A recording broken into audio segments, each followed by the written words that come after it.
Soul trap, is this a soul trap? Spirit trick, Soul lore system, an evil system of deception. A sewer matrix of evil demons spewing shit.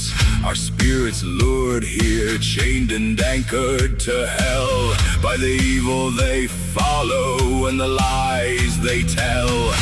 Hell realm, the recycling system for spirits, a place of damnation. spiritual degradation.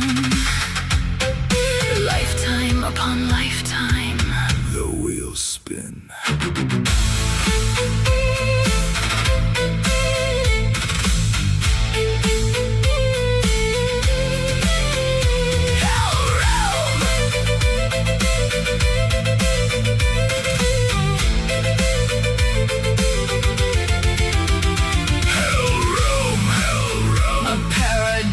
For demons, A realm fit for them. sewer matrix, Hell realm. recycling system. Darkness and disease. More Stockholm syndrome. Zombie slaves, please. More hell realm, Misery, please.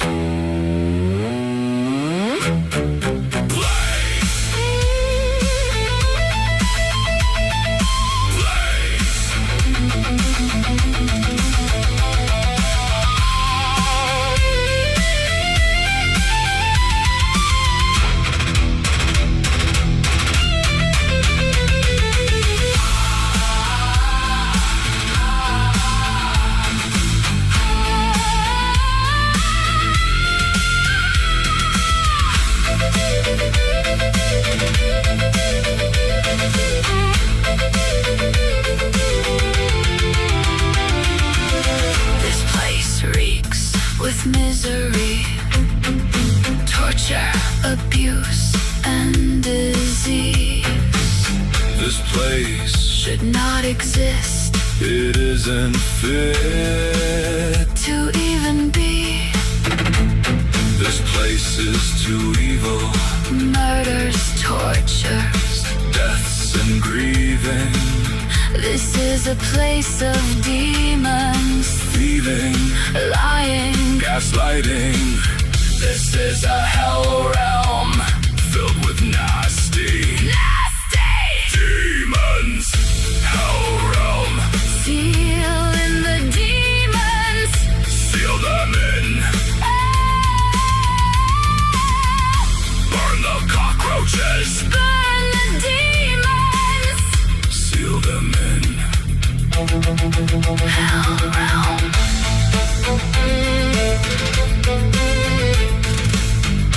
Hell realm,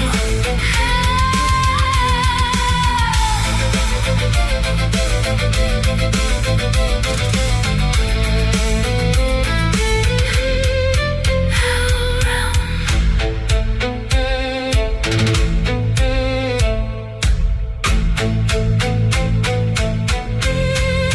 Hell realm.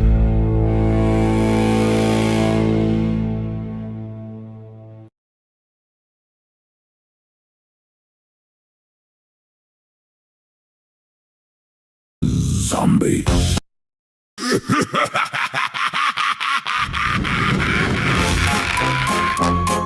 Clowns! Clown! Cry baby! Clowns!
Clowns. Clowns. Clowns.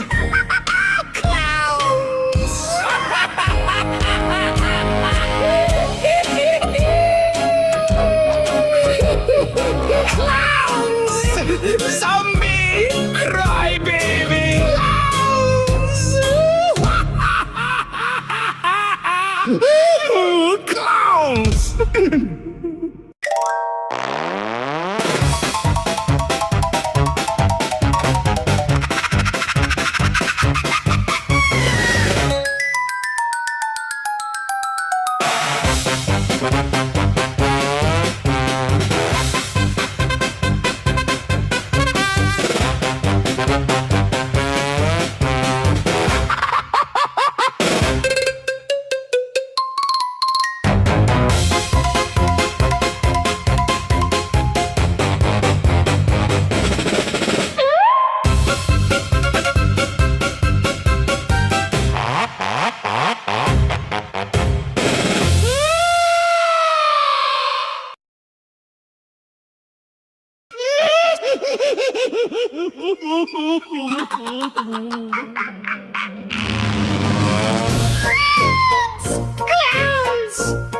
Crybaby.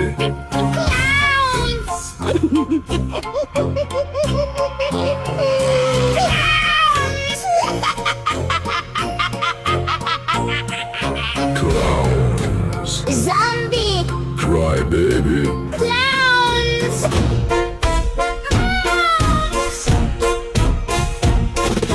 Clowns.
Ravens scream in the blood-red sky. Shadows crawling where the dead men lie. Viking axes sing, oh the steel don't lie. Thunder cracks, his name's the cry. The king is here, The king is here, wild eyes blazing. nothing to fear. The king is here, The storm draws near, bow or bleed, the choice is clear.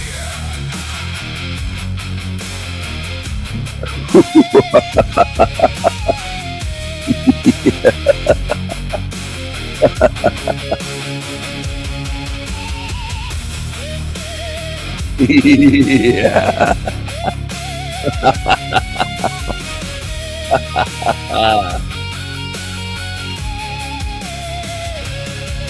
Mad laughter rides the howling gale. Waves of fury, shields like scales. Bones break under the hammer's tail. Flesh and fear, both frail. the king is here, The king is here, ravens feast. the end is near. The king is here, The storm is clear. kneel in ashes, taste the spear. Crown of iron, dripping flame, Carved by war, etched with pain. ravens rise. They call his name. The king is here, forever reigns. The king is here, forever reigns. Forever reigns. Forever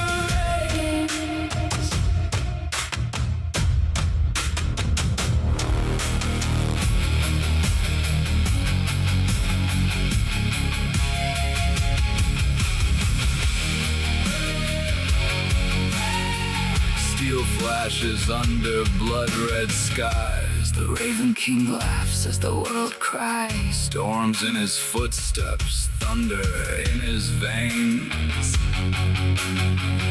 Enemies tremble at his name. The king is here. The shadows bend. Axes singing till the bitter end. Madness in his crown. Fury in his eyes. No one escapes when the Raven King rides. When the Raven King rides.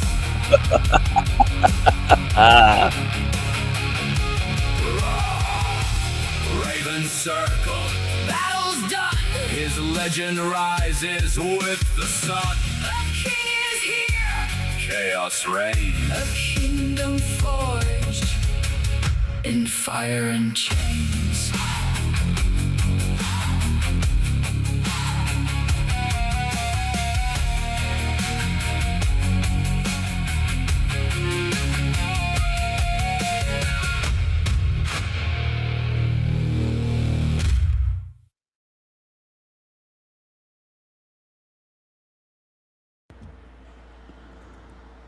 Hello, my tigers.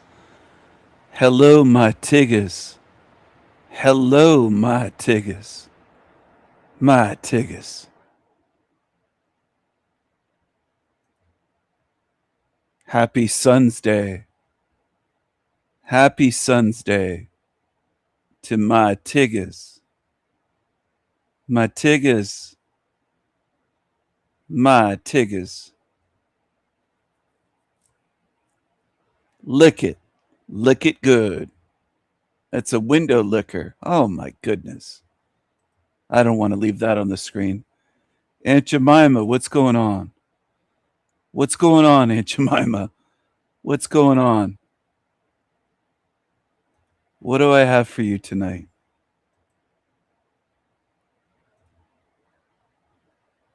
What's going on?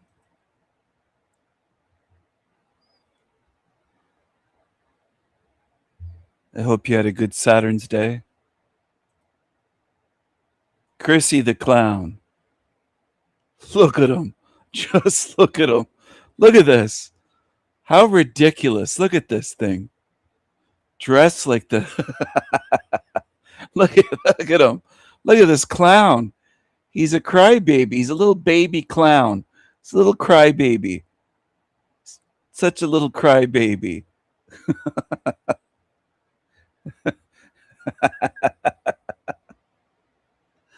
Oh my goodness. I crack myself up sometimes. Look at this. Look at this. Can you imagine dressing like that? Look at this thing. Ridiculous. What a clown. What a freaking clown. And he's not the only one. There's a lot of clowns out there.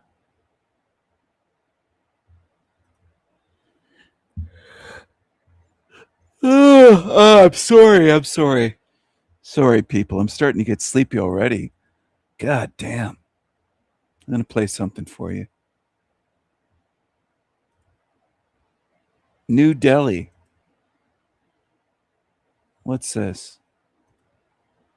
There's beauty everywhere. Are we all equal? Is everywhere equal?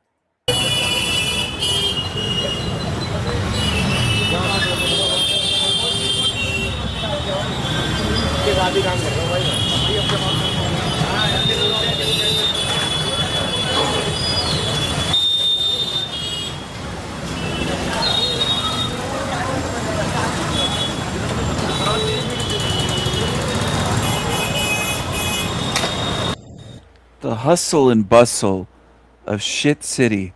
It's shit city. Look at this. New Delhi. Chaos, poverty, and real street life. Thank you, India. Thank you, shithole. Thank you. Look at that. Look, I just, you can't even describe it. Even the sound will make you deaf. And people defend it. They don't want to admit what this realm is. You just get a ticket back. You get a return ticket. You get to be reincarnated again. Live in denial. Pretend it's not a hell realm. You just come back again and again and again and again and again.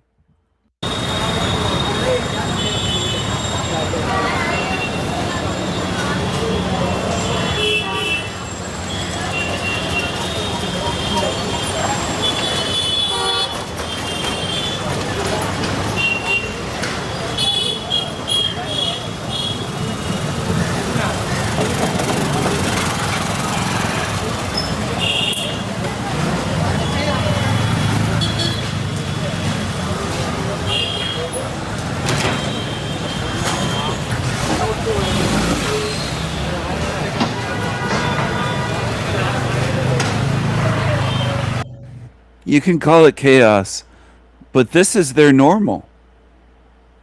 This is their day-to-day normal. Pollution, poverty, just honking horns, all the noise. This is their normal. And people want to pretend, oh, that this doesn't exist, right? Is that what you want to do? Some of you. You want to pretend it's not a hell realm. This could be you, maybe, in your next lifetime. You might live in a shithole and be grateful and praise your God for it.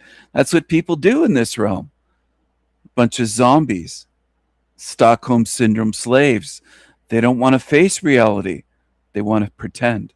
Look at this.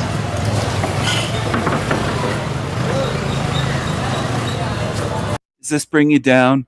Little Jeremiah Finkelstein said, oh, it's just so depressing. He keeps showing Hell Realm. It's so depressing. It's depressing.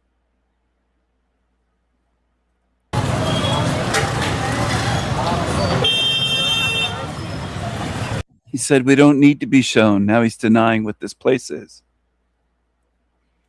He pretended for years. There's a lot of pretenders. They pretend their way through life. Not just for years on YouTube. They pretend right into their graves. The ones that go to church every week. The ones that go to mosque or synagogue, temple, whatever. Doesn't matter. It doesn't matter. You're pretending. You're not truthful. You're pretenders. You lie to yourselves about where you are. You lie to yourselves. In hell, you lie to yourselves. In hell. You lie to yourselves. In hell.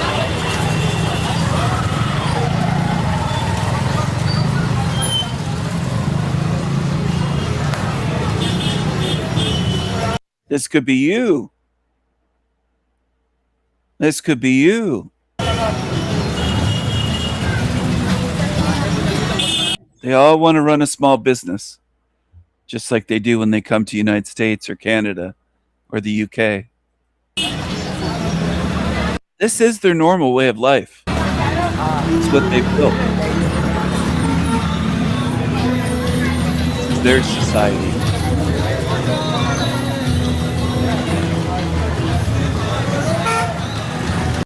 So when they're piggish in our countries, why are you surprised? They live like this in their own country. You're going to learn one way or another. Or you're going to leave. You're going to learn or you're going to leave my channel. I'll drive you away. That's what I'll do. Because not everyone belongs here. It's for VIPs only. For truth seekers only. Not for liars. Not for zombies, demons, pretenders, chameleons, fakes, frauds, two-faced creatures.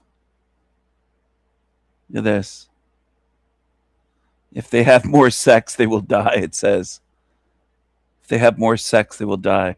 Well, the place in Pakistan is called Lahore. Lahore. Lahore. Hooah. Whore. My goodness.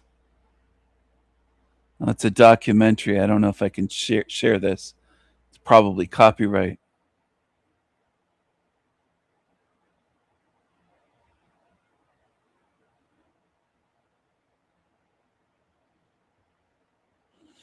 They're calling it beautiful. I'm sorry. They'll show you. They'll just show you the best parts. That's what they like to do. And then you get there and it's just a filthy shithole. Lahore. Look at this. Go live there. You want to pretend this is a good place. Go ahead.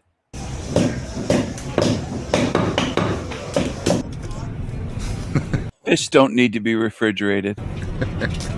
Do they? Look at all the wires and crumbling buildings, crumbling concrete. Just everything's everything's fucked, and people love it. I know you do, because you love this hell realm. Most of you on Earth will never call it a hell realm. Most of you will never face where you are. You can't even do that much.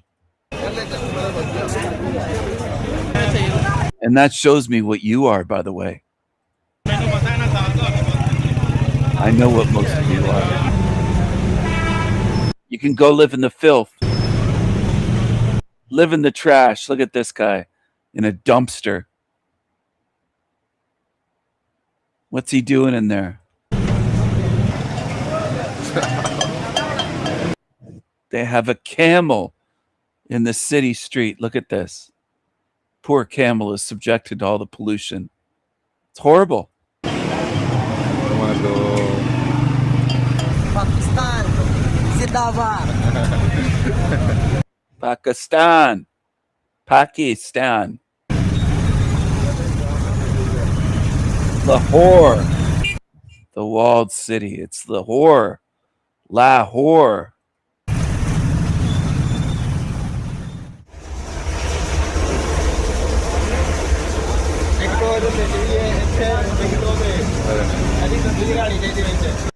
It's not hot enough there. You have to work over a fucking little furnace. I mean, Jesus Christ.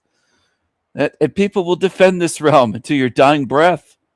That's what humans are good at. You're good at defending evil and shit. You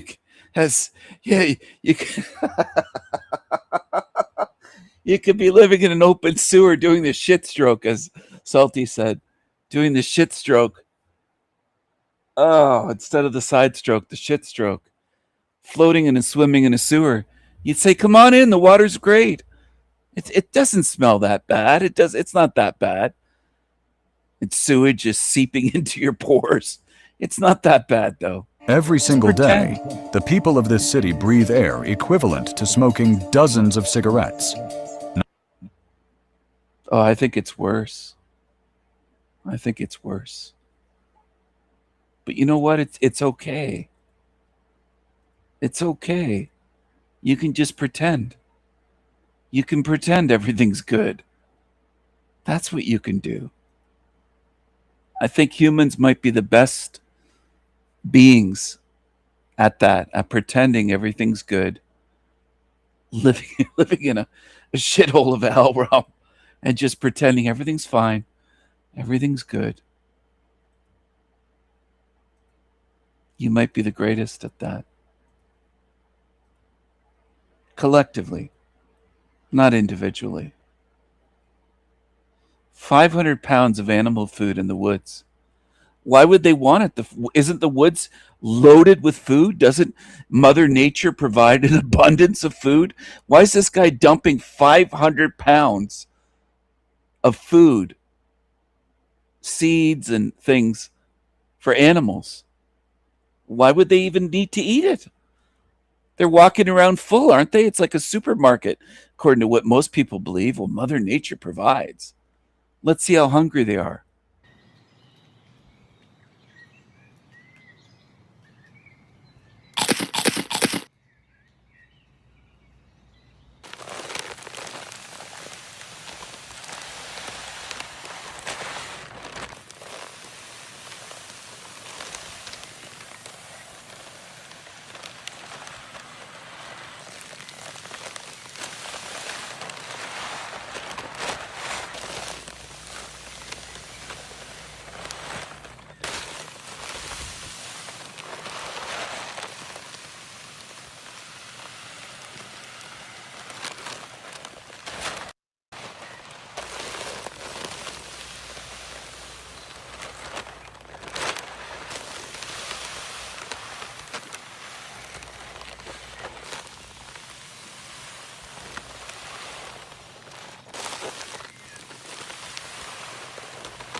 I've never heard anyone speak this way, the way that I have in terms of this stuff. Why do the animals eat the food that looks like a trap and it's just set there in a big pile? Because they're hungry. I don't overcomplicate things. I say it like it is. If there's snow on the ground, I'll say there's snow on the ground. If it's raining, I'll say it's raining. If animals and birds are hungry, feasting on this, that's what it looks like. Because that's the way it is. A lot of you don't want to face that. By you, I mean humans. You want to pretend that Mother Nature provides. You just want to repeat bullshit. Just like Rose 777 and millions of others that believed the Indians ate every part of the buffalo. No, they didn't. No, they didn't. And this is people's view of the world. And you wonder, like, what's in your head is just a bunch of myths and lies. That's what fills up your mind. And you wonder why you can't see where you are. You can't see through the clutter of lies filling up your skull. And I'm laughing because most people never even make an attempt to get rid of it. They'll call themselves truthers for decades. And meanwhile, they repeat the stuff, the dumbest nonsense ever. Like Indians were peaceful. A lot of Europeans believe that. A lot of Americans believe that. But a lot of Europeans do. They think, oh, well, the white people are bad. They went over. I just don't understand. I don't. Oh, man, how can I put it? I wish I could help you. I wish I could send an entity to help you, but I don't think anything can help most of you. Your heads are so full of bullshit, and you don't want to drop it. You hang on to it, and then you prove it to me often in conversation. You'll bring something up like a little tidbit of trivia, like you think you're impressing me or something. It's just laughable. It's false. It just shows me you're brainwashed. You're a zombie. That's what most are. They're zombies. You believe everything you were told. Ridiculous shit.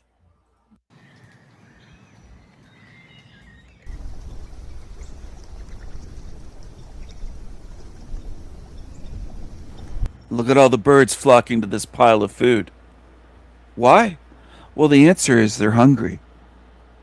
Birds, animals, and humans don't eat if you're not hungry. If somebody's not hungry, you can have a magnificent meal and they'll say, I'm sorry, I'm just not hungry. I ate less than an hour before I came here. I don't have an appetite. And yet they can't eat. They can't force feed themselves. They're eating because they're hungry. They were hungry before that food was there. They're hungry. And this is something that's mind-blowing to people. Birds and animals and nature are hungry? Don't they have all that food around them? Where's the food? Often they're on the brink of dying and starving. They go day to day for survival. They don't have stockpiles of food. They don't have fridges and pantries and freezers and supermarkets. Start thinking. You're in a brutal system. Most of you don't want to see it. You want to see Mother Nature as this nurturing fucking thing. And you're ridiculous. You're brainwashed. You're believing bullshit. You might as well be a stupid hippie like Jack Talcott.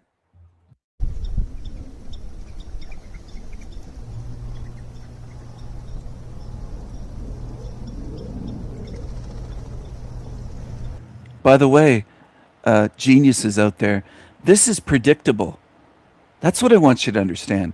There's loads of videos you can watch on your own time, like this. This isn't the only one. You put food out in nature and they'll eat it. Anywhere. Because they're not just hungry in that one spot. Oh, maybe they were hungry there. No, they're hungry everywhere. And that should be a big red flag for you dummies, a big clue. A big neon sign flashing in your face. They're hungry in nature. In the UK, in Australia, in Germany, in France, in Sweden, in Norway, in Denmark, in Russia, in Africa, in the United States, in Canada. It should be a red flag for you. Oh my God, how's this possible? Doesn't nature just provide? Well, look around. Where would you find food? There's not that much, and they're competing for it, these birds. Not just competing for the food with this big pile. When that's not on the ground there, they're out competing for food. You got mind fucked early on in life, told that Mother Nature nurtures you. No, it doesn't. You'd starve out there. Go ahead and do it if you want to. You go right ahead. I think a lot of you lie to yourselves all through life. And I don't respect that. I respect people that look for the truth and try to deprogram themselves. At least try. You're in a hell realm. And I show evidence all the time. And what do most of you humans do? You just deny it. You go into denial. And you have no fucking counter argument or counter evidence. You're just dishonest, which shows me you're weak pieces of shit. It's what you are. You don't want the truth. If you wanted the truth, there'd be a hell of a lot more of you here seeking it.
The birds are happily feasting away. I'm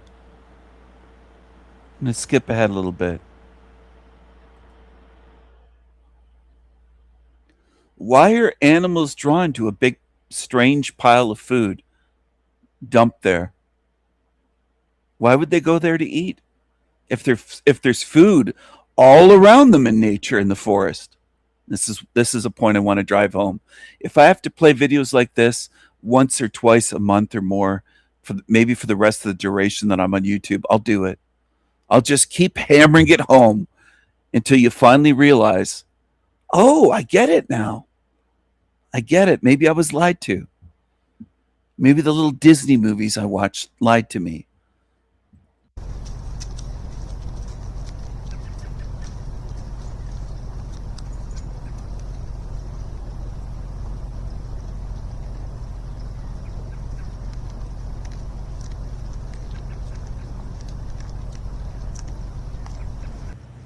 Why does hunger exist? Why is hunger a thing at all in this realm? It's a question maybe you should ask yourself. Why? Why? Well, it's a control mechanism.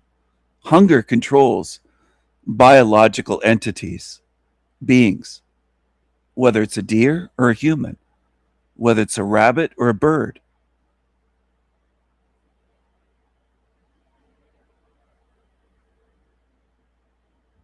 Is that a good part of the design?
There's some blue jays, and there's a male cardinal, the red one that just flew off. There's a red cardinal on top of the pile. The red ones are the males. The female cardinals are very dull looking. The beautiful ones, the handsome ones, the colorful, the red colorful cardinals are the male.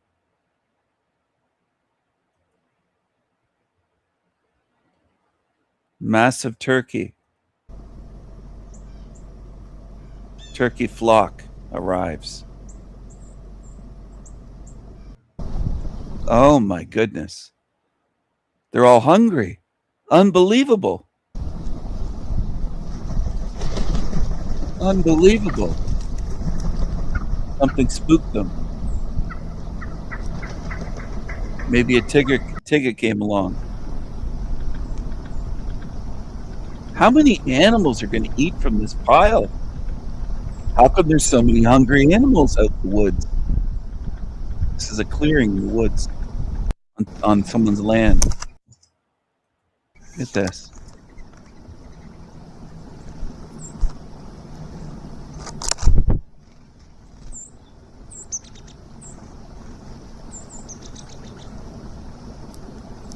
Male and female cardinals there. Isn't that glorious? Why are so many animals and birds hungry day and night? Here we are at night now. The raccoons come out because they're awake during the night hours. Nocturnal. People love to try to impress others with their little trivia, but they miss the greatest point. They're hungry. This isn't a great design, even for wildlife. And it does frustrate me. And I admit to that. It does. After doing this for years, so few understand.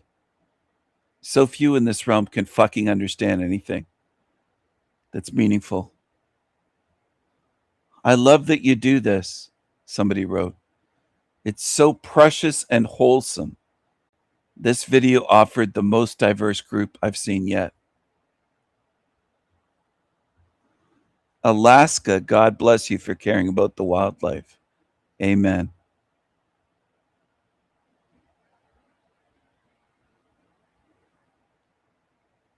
If it were a good design, we wouldn't have to feed wildlife at all. They'd never be hungry.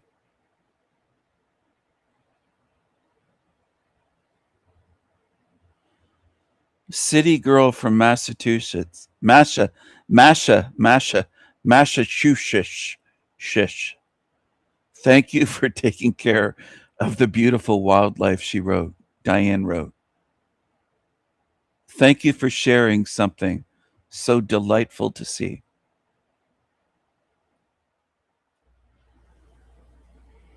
Great video. Thank you for being kind to the animals.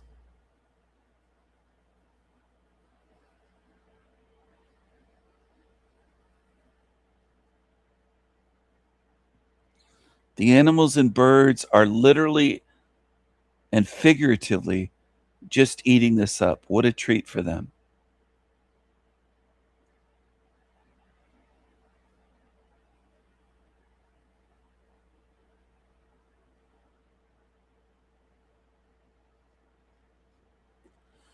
Glorious, just glorious. Look at this.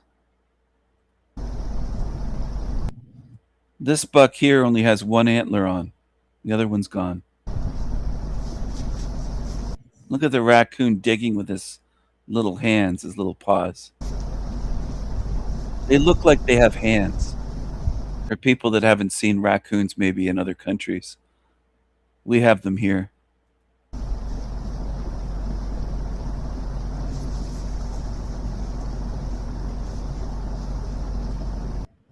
They're called raccoons. We usually don't call them coons because the darkies get upset at that term, coons.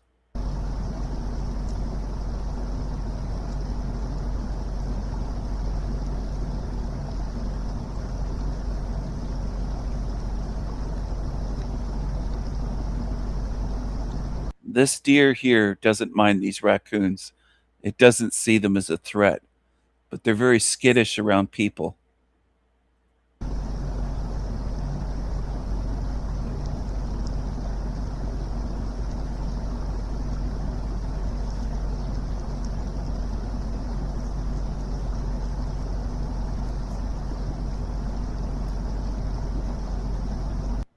They tolerate each other. It doesn't mean nature's peaceful. It doesn't mean it lives in harmony. These are human concepts that many humans put onto nature, and it's false. But people don't mind talking stupid shit. They do it all the time. You could listen to someone talk about nature for hours and they know nothing about nature, but they'll talk about it.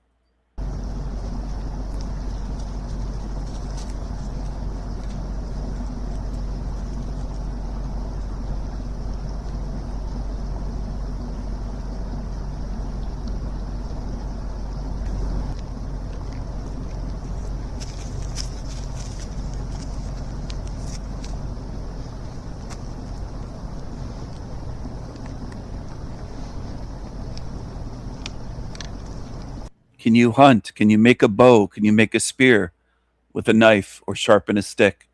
Make a better though is to tie a knife that's made for it onto a branch and make a real spear with steel. Can you fish? Can you hunt? Mushroom Coyote wants to survive in the wilderness. They'd never survive. Where are they going to get their tampons?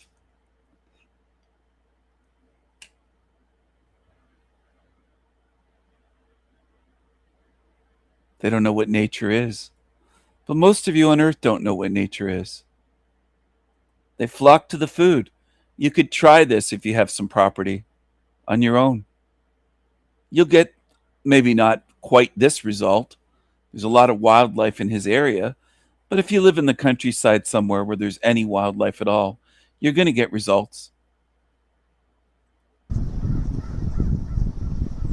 So many hungry wild turkeys.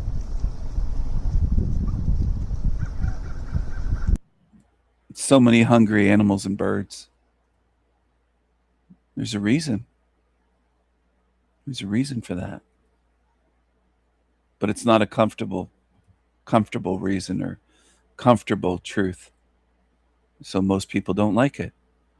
But most humans walking this earth don't like the truth, don't want the truth, don't want to hear it, don't want to look at it, don't want to face it. They don't want to face it, just like they don't want to face the differences. Species of spirits, not just differences in races, but differences in species of spirits. They don't want to face it.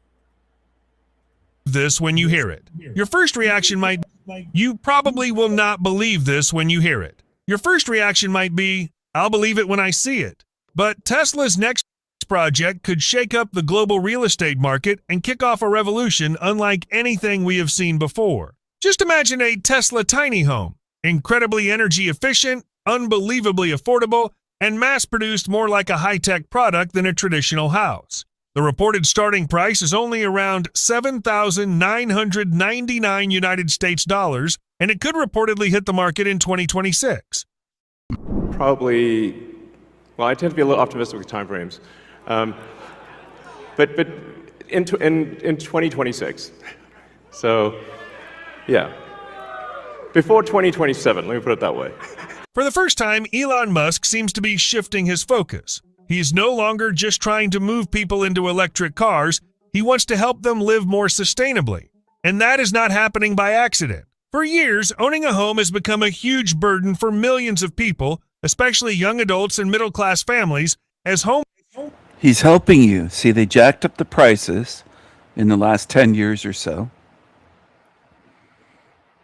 In the last 10, 15 years, they jacked up the prices sky high. And now there's this. They're going to give you tiny home options or van life options or homeless. But the baby truther has it in their head. They're going to kill us all off. Depopulation. They're going to wipe us all out. No, they're not. Some of you were saying that in 2020. You were wrong. You were wrong. because the majority are still alive.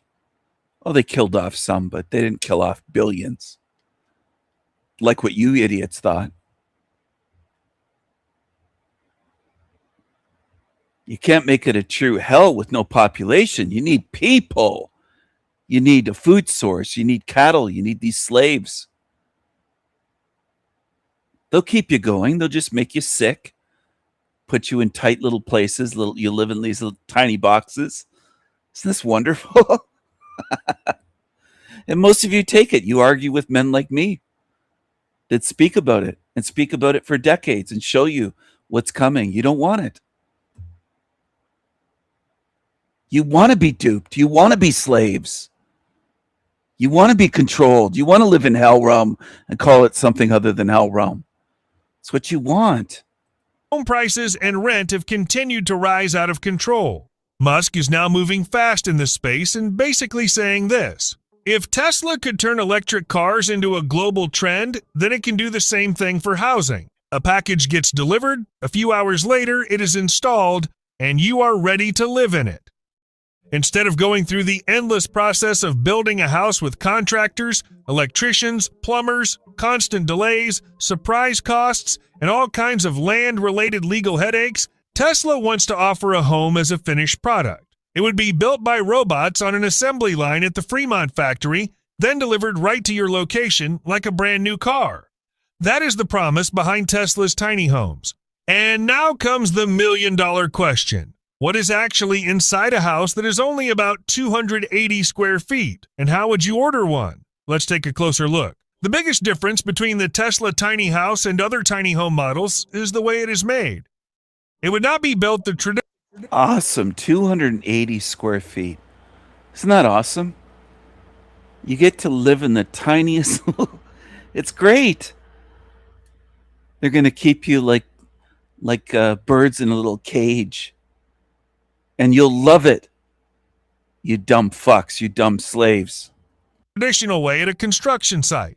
Instead, it would be manufactured industrially with extremely high engineering precision. Every part would be produced at Tesla's Fremont Gigafactory, where the process is optimized with advanced robots and automated production lines, making the differences between units almost non-existent. Right there in the factory, the entire house would already be assembled, from the load-bearing walls and kitchen to the living space and bathroom. The electrical system, plumbing, and ventilation would all be built in as plug-and-play systems. Put simply, you would set it down, connect a few lines, and you are done. By the time the house arrives, it would be nearly ready to use. All that would remain would be a few final connections. Even the materials show that Tesla is not taking the usual path. Instead of using drywall that can get damaged easily or materials that wear down quickly, the company would use reinforced steel frames, ultra-durable concrete panels, expanded polystyrene insulation, and multiple layers of composite materials.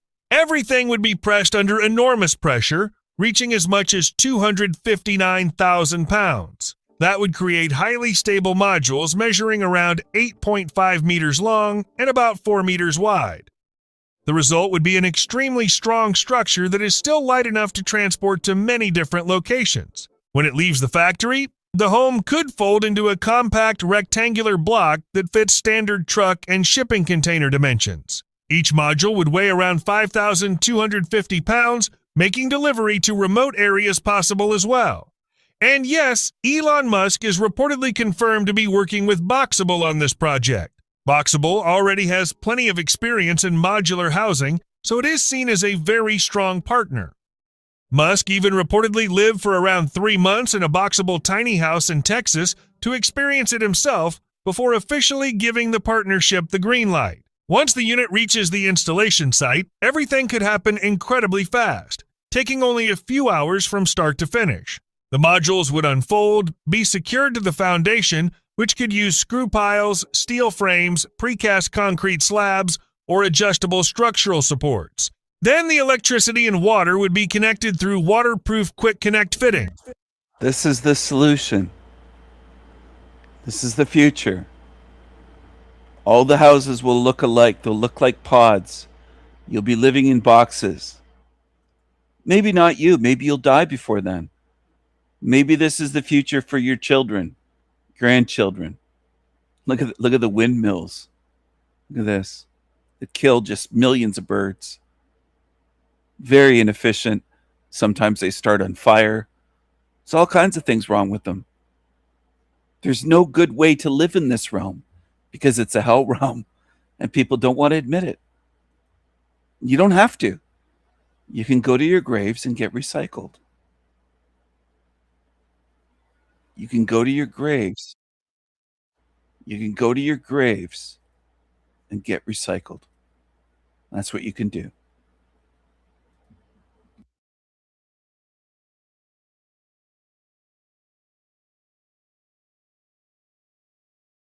If you're going to chase happiness all the time, guess what? Sadness is around the corner. Many light workers judge themselves when they're not feeling positive all the time. Our conscious mind only knows of two states. Either I'm positive or I'm negative. And we think as light workers, we're supposed to be positive all the time. And then when we're not able to achieve that state of positivity, we start judging ourselves. We're like, oh my God, I'm still stuck at home with this negative environment, or I'm still negative around my partner. I don't know why I get so irritable, or I'm still judging myself constantly for not moving forward with my ascension and my head kicks in. But I wanted to offer you a new suggestion. What if you're not supposed to be positive all the time? You see?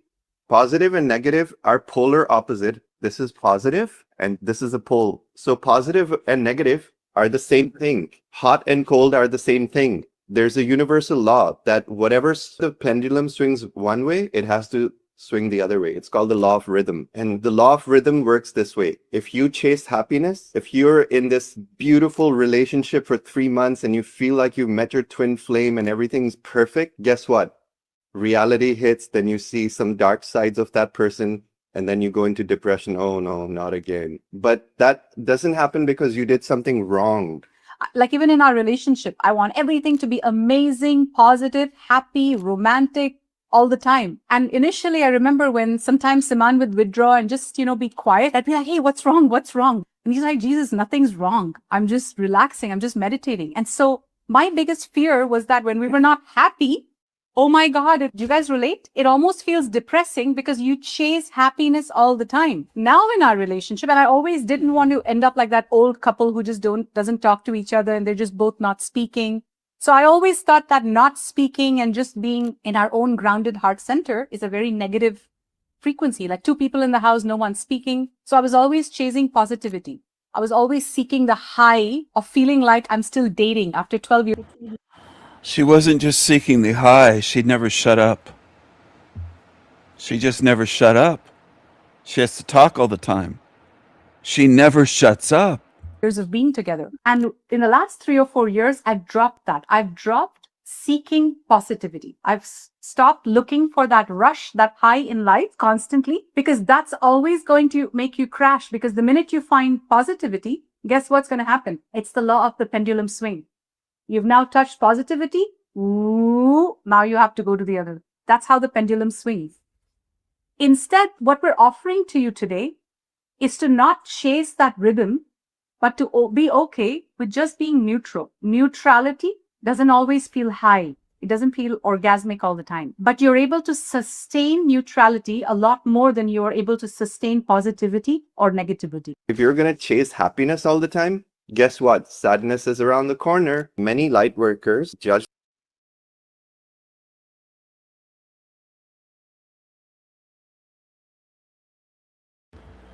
Hello everyone.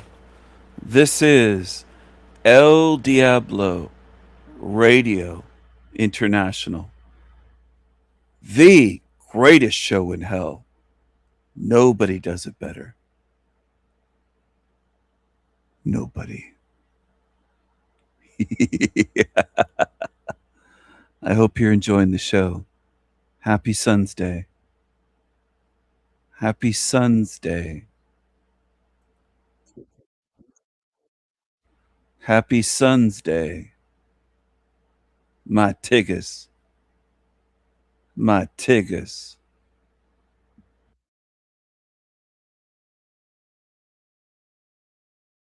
You took all my money. You took everything I have. You robbed me, you killed me, you raped me. What do you think the quality of life would be for black people if white people never interfered with them? Would they be better off? Hell yeah, do you know what we was building pyramids. But how's it going? What did you want to debate about? Nah, I seen videos of y'all talking about, you know, how white people are better than blacks and all this stuff. And when it comes down to it, basically y'all got everything off of leeching off us. Y'all leached off our land, leached off our labor, leached off everybody. Really, everything y'all got from leeching off other people. Leached off Native American land, leached off, now y'all trying to leech off of Venezuela oil, all that stuff. So it's like, I think y'all don't have like a clear reality of what's really going on and what's happening and what happened in the past. What is your name? Just really quick, I just want to make sure. I'm Jackson, this is Forrest. My name Dr. 16 on IG.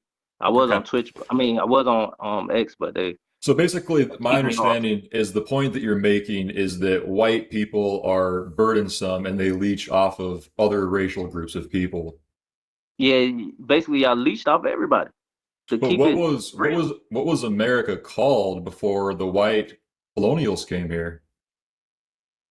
What was it called? It was called whatever the Native American language, whatever they called it in their language. Well, here's the thing. The Native Americans, there were about 600 different tribes on the land, and all of them had different names, different tribes. They had different sub-religions. They were all distinct people. So there wasn't really one country. It was like 600, if you can call it a country, which they didn't actually believe in borders or land ownership. So there wasn't even the concept of nationhood within the nation. Yeah, they were the free people.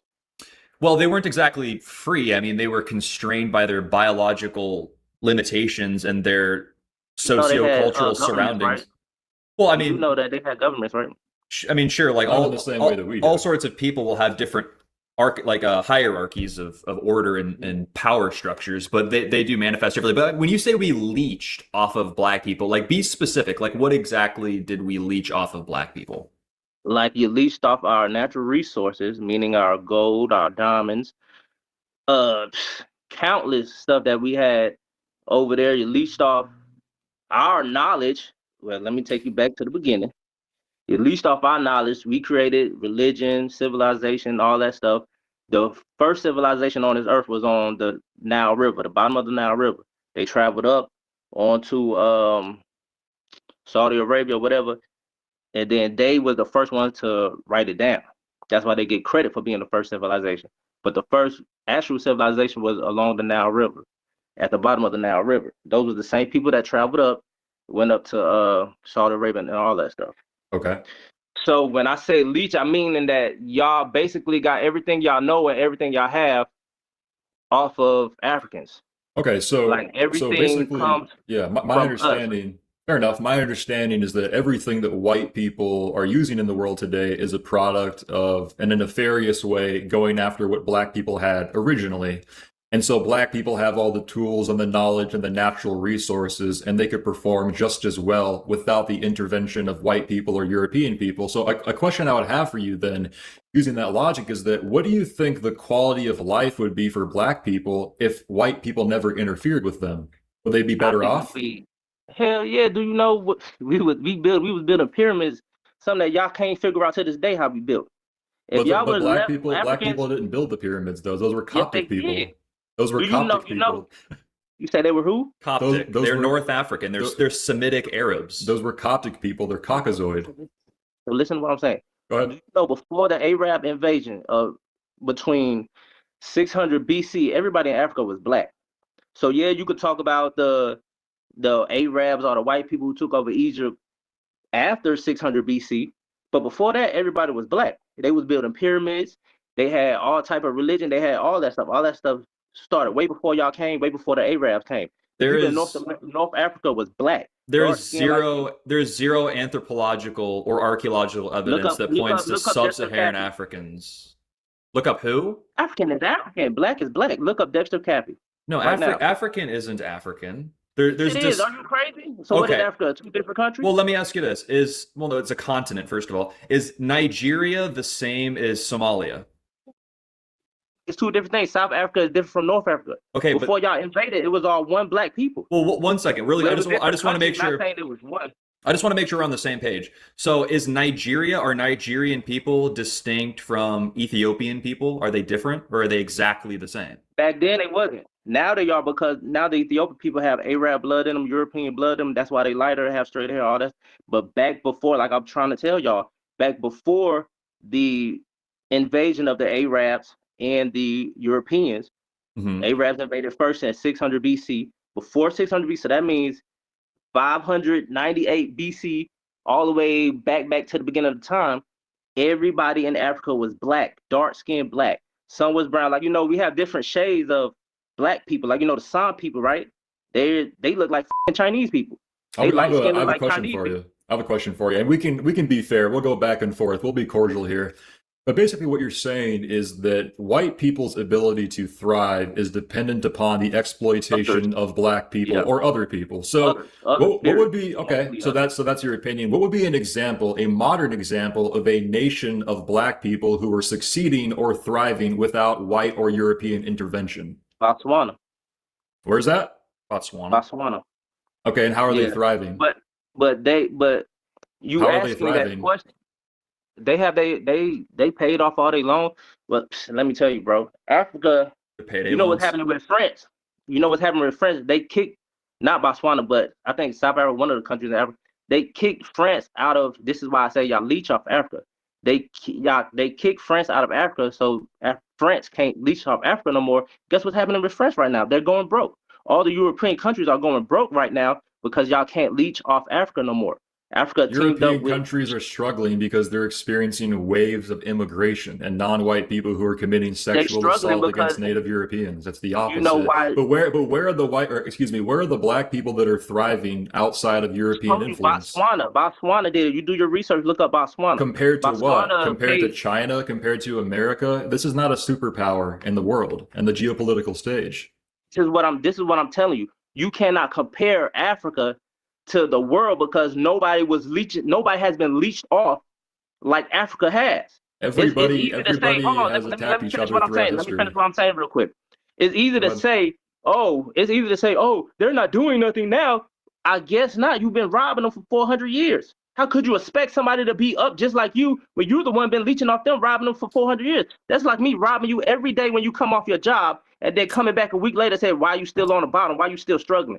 Well, you took all my money. You took everything I have. You robbed me. You killed me. You raped me. You did all these things to me. And then you turn around and ask, why are we in the position that we in? Because the reason why is because you put us in that position. If, like I said, if you would have left us alone, we would have been ahead of time. Me personally, I think we would have been communicating with other life forms now. Well, if I were you, I would. Yeah, if I were you, I would probably feel grateful that I was born in America versus Africa because your life is likely a lot better than it would be if you were born in Ghana or wherever it is. South Africa, right? Well, here's the question, because you're saying the reason why sub-Saharan Africa. How did America get to where it was? Well, hold on. Who created America economy? Well, are we going to go back and forth? You gotta let me ask you a question. I just want to make sure we're on the same page here.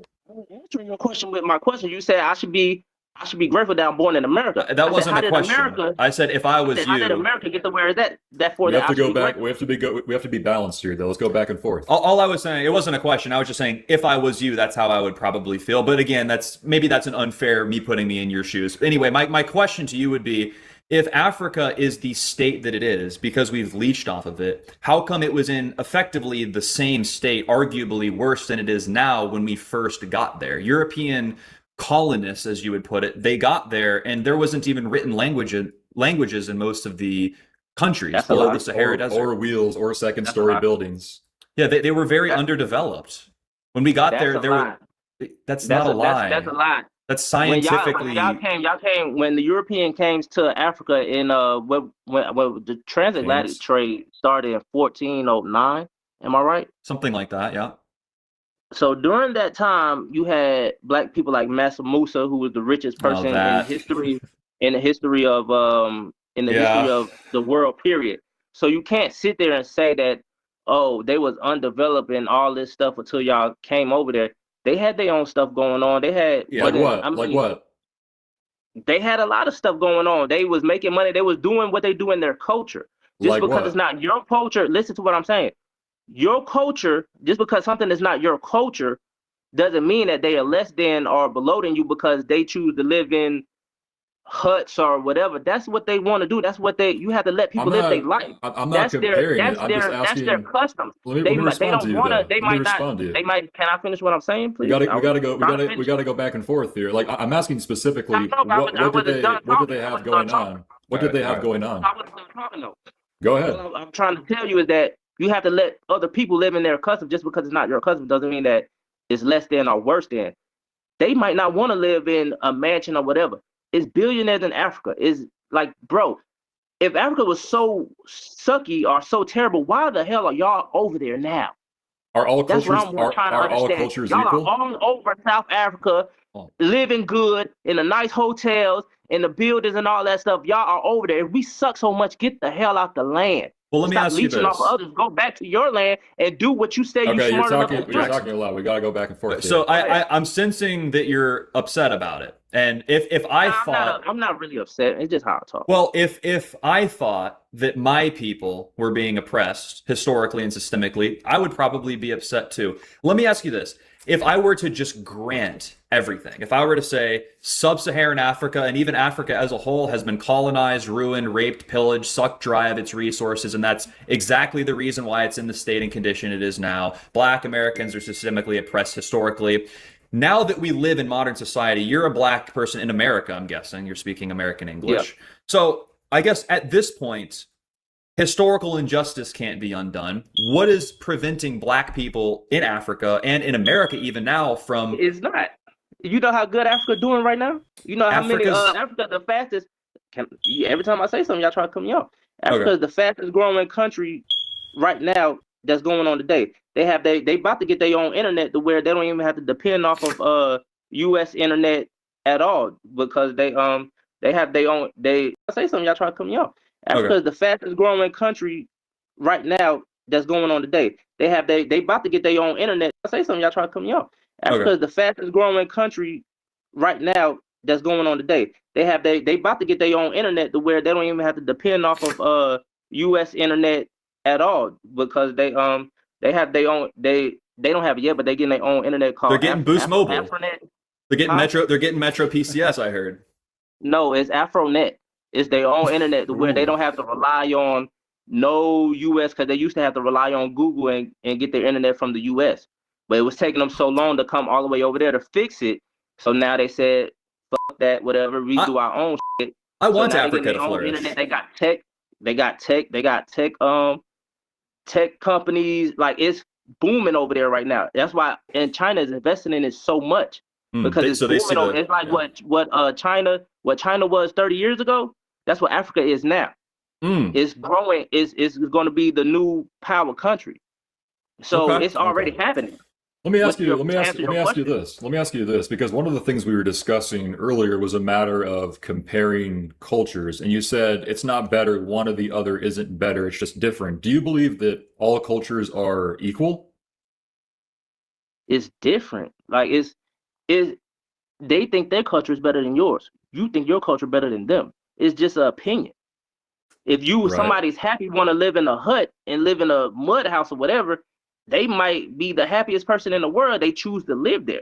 I'm pretty sure if they get tired of that and choose not to want to live there, they'll go to. It's plenty cities in Africa that got major mansions, homes, hotels. Like it's beautiful over there. Now I'm not saying the whole Africa, but so they're not equal. You're saying, huh? You're saying so they're not equal because they're different. I didn't say they're not equal. I'm saying they think they're better, so they might be better. They might be better. But you said they might different. be better in their eyes. Sure, they might be better, but you're saying they're different, which means they aren't the same. Everybody's different. Equal means the same. No, they're not the same. No, equal means equal means like the same. Right. Equal means like the same. You could put it as the same, but equal means like this equals that. Like one equals like I'm trying to explain it. But yeah, I guess you could relate that as equal. But I'm looking at it as a value wise. Equal as you talking about value wise, meaning that this equals this, like $1 equals $1, or that's what I'm talking about. So who creates more value, white people or black people globally? As of right now, like that's what I was saying earlier. Of course, you can sit here and say white people doing all this stuff, but you doing all this stuff off the backs of us. How so? Off the backs of the people that you're leeching off of. How so? That's what I'm saying. How so? I just explained it earlier.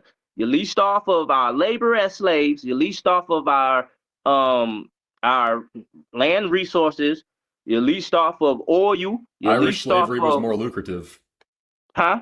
Irish indentured servitude was more lucrative than black chattel I'm not slavery. talking about just slavery, as you heard What what I else? just said. I'm not just talking about slavery. I'm talking about oil, diamonds, gold, slavery also. You're talking about resources. The resources that they didn't actually know how to extract before Europeans got there.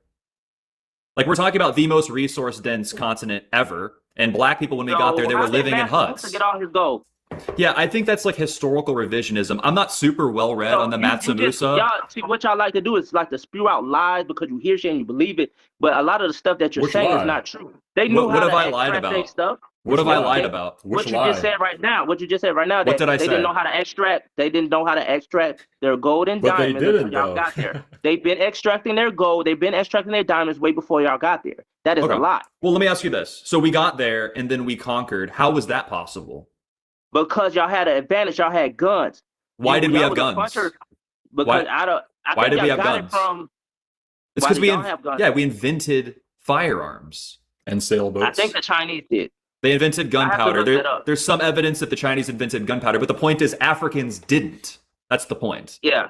So, and the other point is, But that's important. That's important. You're saying that we conquered. Well, but that's I'm trying Why to. you keep cutting me off? I'm Oh, trying to okay. talk. I'm trying to Okay. answer your question. Go ahead. You saying how do you do it? I said because y'all had the advantage of guns. But that showed that y'all are I'm trying not to cuss, but that showed that y'all are very pieces of shit and cowards, that y'all went everywhere where people could have defended themselves, killed them and took their stuff. Most normal people wouldn't do that. As you can see right now, China is the smartest thing on this earth right now. They're not thinking about going around the world and colonizing anybody. That is a very barbaric and remedial way of thinking. Sure. So even if Africans had guns, we're not the type of people to think like that. Oh, I want to go around the whole world and beat them, steal them, kill them, rape them. Yeah, and so take their Africans stuff. Africans with Nobody guns talk is a like that lot till you go. safer. Well, let me. I was trying to. Hell yeah. Do you know that y'all killed 288 million people worldwide? Oh no. Do you know how much Okay. terror that y'all did over the world? Well, really quick, y'all I want the most dangerous people on this earth. Yeah, I was trying to kind of take it. I was trying to take it down a train of logic there with the gun thing, though, because I was saying, how did you guys get conquered? And you said because we have guns. And there's a train of logic I'm trying to come to a conclusion on. Why did we have guns? Well, because we invented guns, or maybe Africans didn't invent enough to defend themselves from the people who had guns. It's like, how did we invent guns? Because what you're not understanding is that people don't think like y'all. Correct. That's People literally don't my think- point. People, yeah, that's what I'm saying. People don't think like y'all to the point. Not saying that y'all smarter, because as I was before you cut me off, but I was trying to prove to you that going around killing people and raping them and taking their stuff because you have an advantage does not equal out to being smart. That equal out to actually being a dumb imbecile. Okay, well, Because you guns think you didn't have fall to- out of the sky, man. Because it took ingenuity. Let me finish what I'm saying, because like I told you before, China's the smartest going on right now. Are we correct? They're not thinking about killing people and going around and conquering them. They're about to go to war with Taiwan. That's not even close. Let me ask you a question though. We have to go back and forth though. But they're not thinking about going around having I got you. slaves I got like you. y'all did and killing people. That is a very autistic. You know where autism come from? We have to stick to one. Comes from white people. Yeah, serious. Do you know where autism comes from? All this stuff is connected. We have to stick to one Because subject the way y'all here. think comes from it Okay. comes from a very mental like a mental right. illness. That's why y'all very depressed. That type makes of people. sense. That makes sense. Y'all very violent Okay. type of people. We have to All stay y'all on, we have thinking to stay about on one killing, topic conquering, here and though. taking over. We're changing topics. You're not Okay, so happy. one of the things you said was, quote, white people are cowards and pieces of shit to going to different places with guns. The question I would pose to you They can't is, defend hold on, now, themselves. now That's a piece of shit. you're interrupting now. What the data shows is that even when you give black people or people who descend from sub-Saharan Africa limited technology, they still commit violence in record numbers. So do you think No, they that don't. yes, they do. According to FBI homicide don't. statistics, they do reliably. Hold on. If you gave black people the same technology that the Europeans have, do you honestly think they would have been showing more mercy on average? Absolutely, like I just told you, it's been proof because nobody done what y'all done. We have Because we guns figured now. out how to do it first. We have the listen. Hold on, wait. This is the proof right here in the United States of America. How many of all do y'all know the percentage of the violent crimes that created in the United States of America and who does it? Yes. 60%. 60% of the violent crime that's done in America is by white men. Yeah, that's true. Do you know why? Yeah, I know it's true. Do you know why? Because y'all violent. No, because we're 60% of the population. And y'all violent. Well, hold on. Per capita. What percent? Violent people. What percent is black people? Do you know? Yeah, 13% of black people recreate 26% of the violent crimes. So basically, so basically, if we use that number, You guys. Know why? You want to know why? Can I tell you why? Hold on. If we use that number, you guys are doing double the amount of crime relative to your percentage. No, because how much the percentage of white people in America? 57. 57%. You do 60%. It might be a little higher, but you know why? Because you put drugs in our community. You put guns in our community. That's been proven through the CIA. I don't know where we can go from here. I really listen. You don't have you ever heard of COINTELPRO? These are documented facts by the FBI and CIA. This stuff has been documented. So you can't ignore it just because it don't sound good. And I'm winning this debate. You can't ignore it. This stuff has been proven. Everything that came out of my mouth, you can't say that I'm wrong because you can't prove me wrong. Look it up. Look up COINTELPRO. Let's respond. Let's be professional. Let's then you don't let me finish. Let me finish with what I'm saying. You talked for a very long. You talked for a very long time. It's higher. You talked for a very long time. Respectfully, do you know? No, I didn't. I just started talking. Do you know what per capita means? Do you know what per capita means? Let me finish what I'm saying first, then I can answer your per capita question. You put drugs in our community. You put guns in our community. You over police it to put us in jail so you could get the free labor legally through the 13th Amendment. So of course, actually, that is a very low statistic if you're going to over police a community that you're putting drugs and guns in. And of course, the outcome is going to be like that. Less education, less jobs in those communities. Like, what the hell is you talking about? Once again, you're talking about stuff. Hold on, let me finish. You're talking about stuff that you have a hand in. The CIA was documented for putting guns in our community. The CIA was documented for putting drugs in our community. This is not no made up stuff. Okay, I'm going to respond to you. We have to be less emotional here. So for the sake of the debate, we're going to have to go. We're going to have to go 30 seconds, 30 seconds. If we're going to be productive and professional here, you go 30 seconds, we go 30 seconds, and we go back and forth like that with no interruptions. So in response to that, here's my follow-up question. Say hypothetically, we're going with your numbers. Let's say that white people represent 60. Hold on. FBI numbers. Hold on. Okay, calm down. Let's say white people represent. Right. Let's say white people represent 60% of the population and commit 60% of the violent crime. Now let's say black people are 13% of the population and commit 26% of the violent crime. Which one of those per capita is committing more crime? Is the police over policing your neighborhoods? Is the police putting drugs in your neighborhood? That's not the question. It's per capita. No, that is the question because that's the answer. If the police is over policing your neighborhood and putting drugs in your neighborhood, I guarantee you that your crime rate would be astoundingly higher. You cannot do stuff like put drugs. Yeah, you cannot do. I'm not familiar with that word. Outstandingly higher. But you cannot do stuff like put drugs, guns, and give people less jobs and act like they're not going to try to make money and do the stuff. It's like, bro, what you're saying is you're acting like the whole world is equal and everybody's getting the same opportunity and not getting fucked with. We're getting fucked with in our community. We're getting over police in our community. We're getting drugs put in our community. Y'all are not. And for y'all not to have drugs in your community and be over policed in your community and y'all still have a high violent crime rate, that shows to who y'all are. It's been 30 seconds now. We have to go back and forth, remember? So once again, I said what I said. That was my answer. The question is, it's a very simple answer. That was my answer. But you're not answering the question directly. Per capita. That was the answer. Hold on. Per capita, in that situation, according to your numbers, which population is committing more violent crime per capita? What I'm telling you is that you cannot ask that question without having the full context. Yes, you cannot. Like I said, the question. You cannot because that's not a fair question. That's not a fair. Like I just said, you know the answer. You don't want to say the answer. What? There's an objective answer to the question. There's an objective answer, and you're not answering it. Because it's not the same. It's the answer you haven't talking about two different environments with two different Yes. with two different Yes. like what can I say? You're Two basically different just talking circumstances, about- two different environments, Yeah, two different. Sure. Yes. Two different There's environments. still an answer. We can't even get on to the next part of the answer is, question. If y'all wasn't not put drugs in our community and leave us alone, our crime rate would be lower. That's the answer. Okay. Man, Here, all right. we can go back and forth. Here's a different question right here.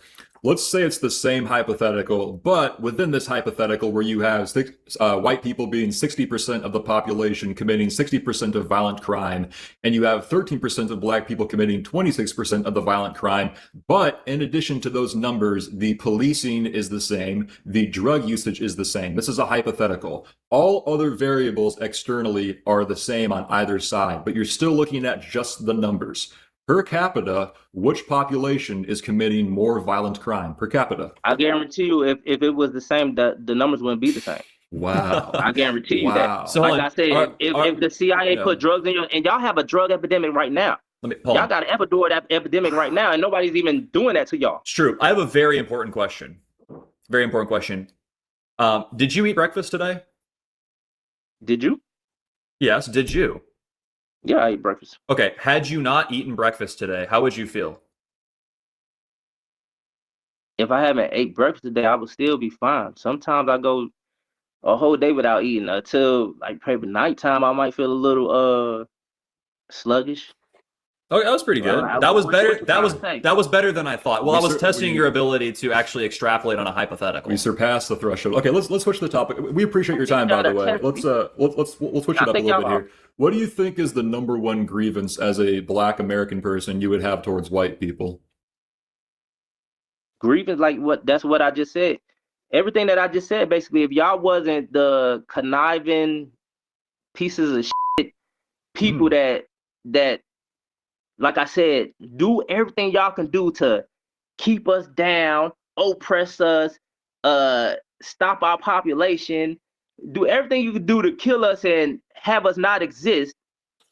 If y'all wasn't that towards us, and like I said, if y'all didn't have the advantage of guns back in the day, and y'all wasn't going around killing people who couldn't defend themselves, if it was equal, like y'all like to do, like y'all trying to compare the two communities like it's equal. If everything was equal, y'all wouldn't stand a chance against us. If we had guns, when y'all had guns, and it would crack, yeah, it wouldn't be like this.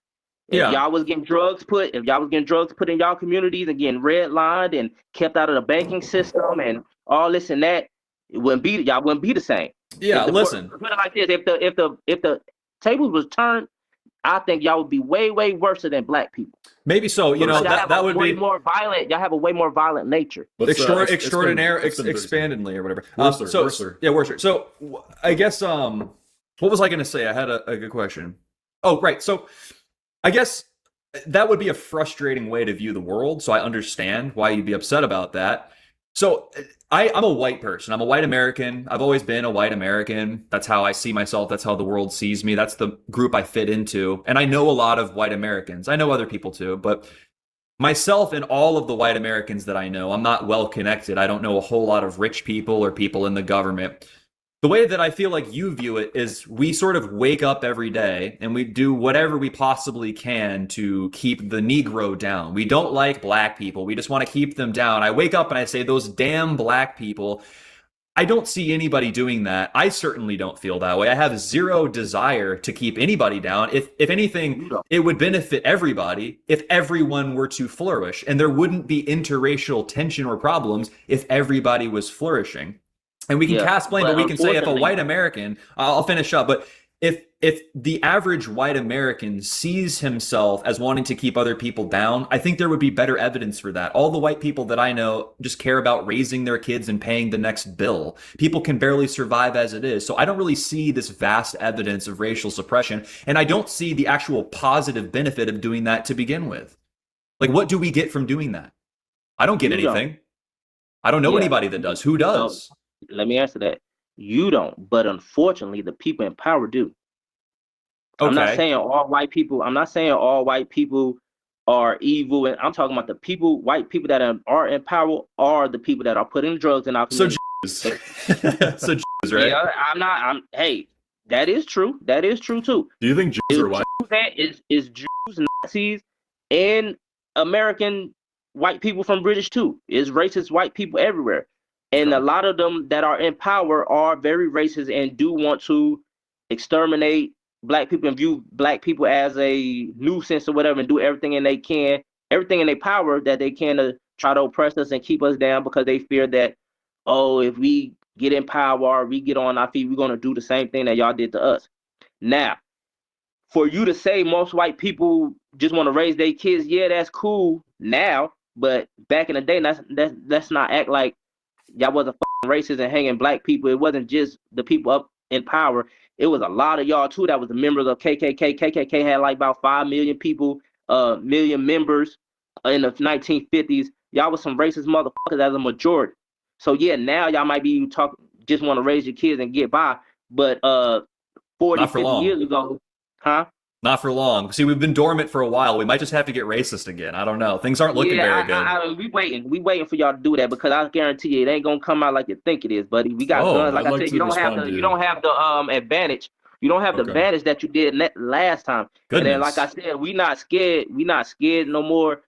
I know. We see. But you know, that's neither here nor there. I'd like to respond to you, Dr. 16. Just to clarify, we're not the ones calling for violence here, but I'd like to ask you a question here. I think this is important. You said something about the KKK. I mean, if you look at the data, black people in America within 3 to 5 years have committed more violence than the entire length of the KKK's organization existence. So, I mean, it's not even close. Hold on. We have to be calm. Let's be calm. That is a statistic. That's a statistical reality. But my question to you would be, what are the? Okay, you can disagree with the empirical data. What would be the top two? Okay, what would be the top? It's not data, right? What would be the top? Okay, hold on. Let me ask you the question. I'm asking you. No. I'm not done. I'm asking you a question. What would be the top? What are the top 2 or 3 main ways in which white American people are holding down and oppressing black people in 2026? All right, so let me answer. First, get to your data. They was not recording. They was not recording all of the lynchings and all of the killings that the white people. So how do you know it happened? How do you know it happened then? I know personally from my family, because. So they recorded it. Your family recorded it then, as no. Let me finish what I'm saying. Why are you putting words in my mouth? That's my what you just family, said. my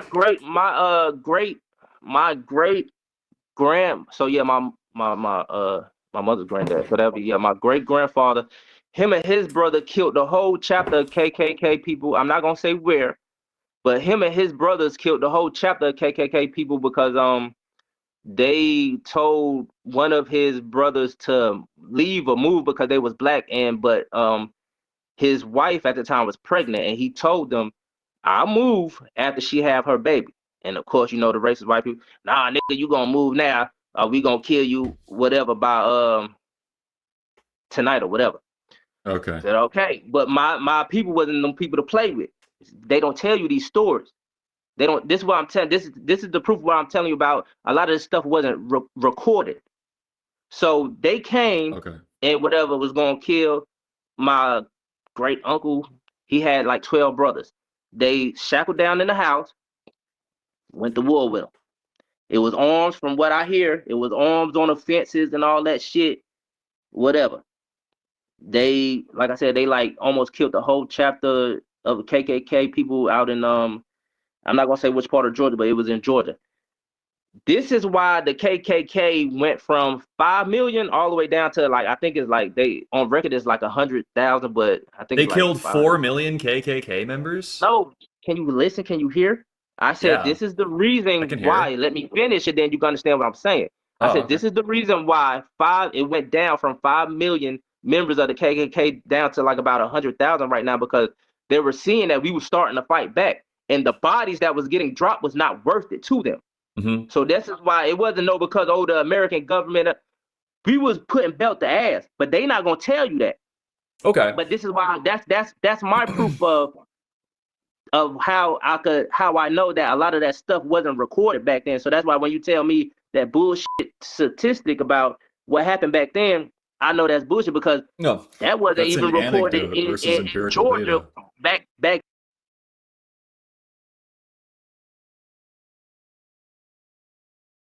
we begin. I thank you for being here this week. I love you all. God bless and welcome.